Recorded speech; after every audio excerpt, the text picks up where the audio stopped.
Meeting with James on many occasions over the last 2 years has been extremely proactive in my life. I've attended several of James Smith's classes and seminars. He's truly a man of virtue and integrity, inspires the same in others.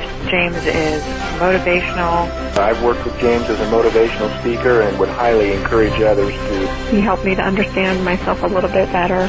Since meeting you and watching you speak, I want to be more like that, more outgoing, get that confidence in myself to speak in front of crowds or in front of a group of people. And I feel that the program I was born to win, Lead to Success, has in fact done that for me.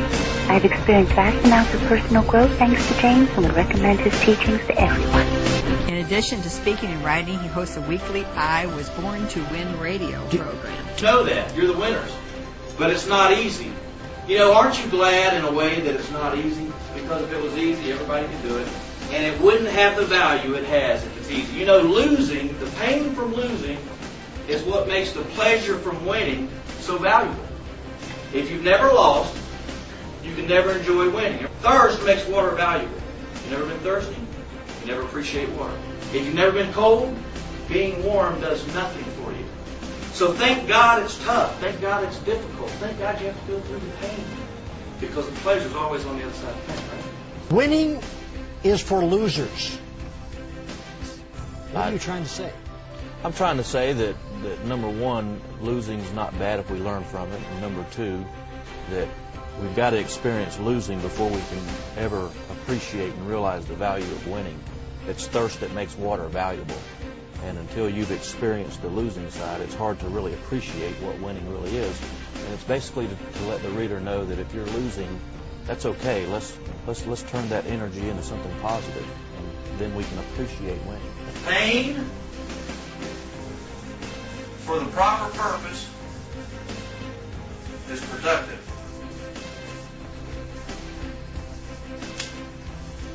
Pain for the proper purpose is productive. Proper purpose. How many of you got kids again?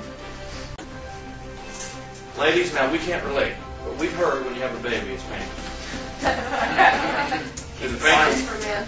Huh? The kidney stones for men. Robert Williams says the Like a bowling ball? Yeah.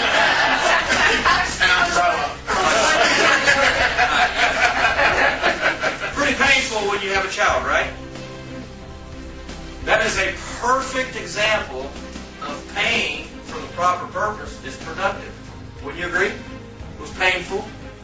Was there a proper purpose? Get it out. Proper purpose. So it was okay.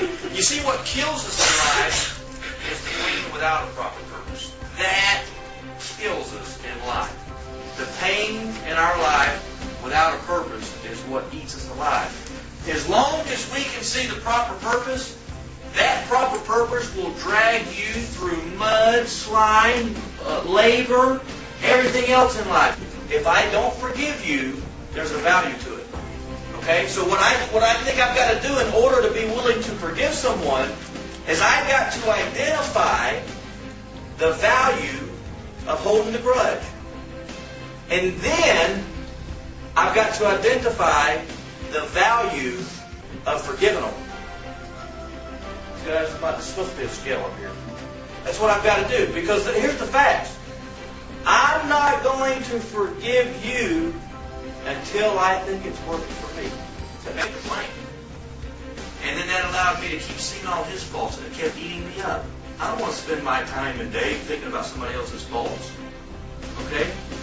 Somebody can cancel your flight, but don't let them cancel your day and your week and your month. And that's what happens when we hold this grudge. No, I really believe that. I believe every time we get rid of that bitterness, that's just another piece that we've gotten rid of that we're not going to use in the past. I talk about this a lot on my radio show. When you squeeze an orange, the only thing that comes out is orange juice. Nothing else comes out. So if we're going through life and we're not forgiving people, we're going to get squeezed. That's going to happen. And when you get squeezed, whatever's in there is coming out. And that's why we yell at someone or we react in a negative way. We didn't want to. We don't know why we did it. And it could be bitterness that we left in there a year or two ago. That's good stuff. So how do you find out you got it inside you if you don't even know you got it? Have somebody squeeze you a couple times. I've about killed myself trying to be significant and valuable. And I literally, I about killed myself. Hit a wall going over 120 miles an hour one night. It's just a miracle that I'm living. And through all these challenges and problems, I've gotten a whole new passion and purpose out of life. I had to go through a lot of different things to find out about me and learn about me. Failure is an event, not a person. Of every day, our self-image is going up or down. Failure is okay, failure is necessary, and failure is needed.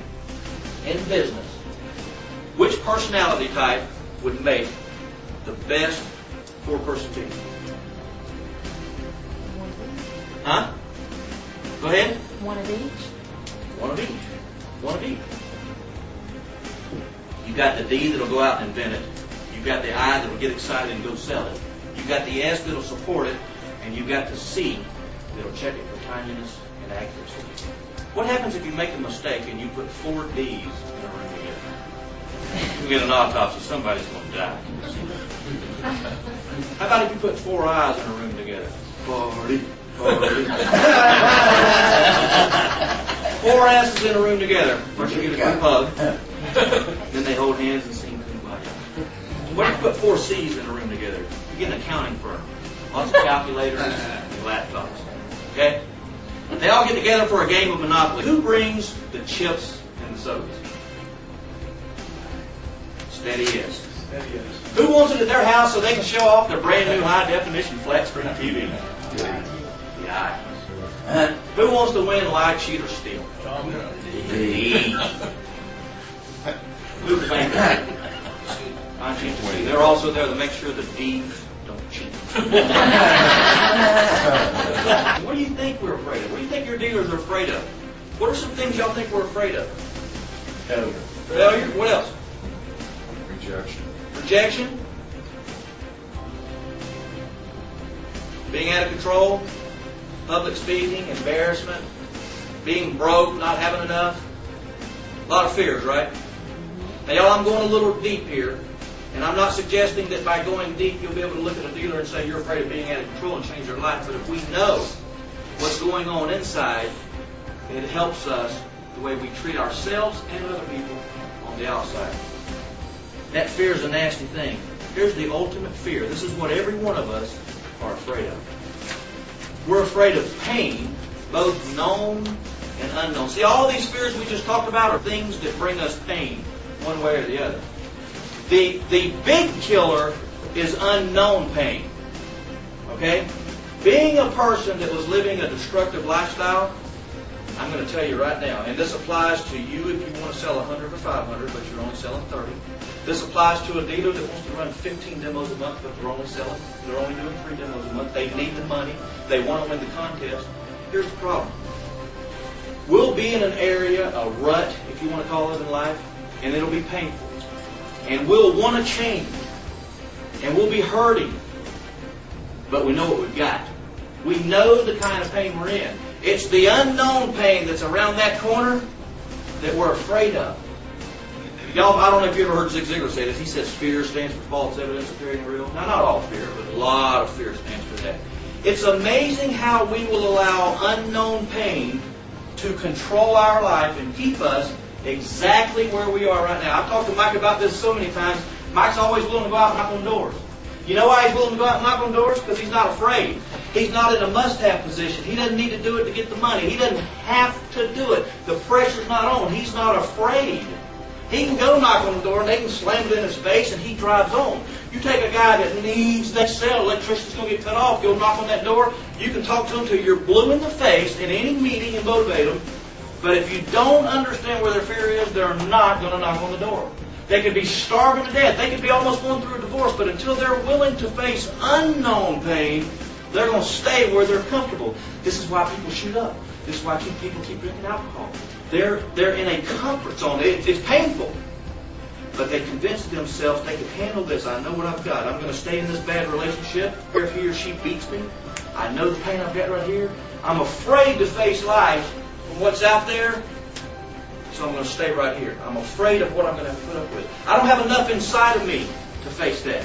Mike's got it. He can knock on the door. He's got enough inside of him. He's got the money. He's got the security. He's got everything he needs. He don't have to count on them opening that door and smiling to him.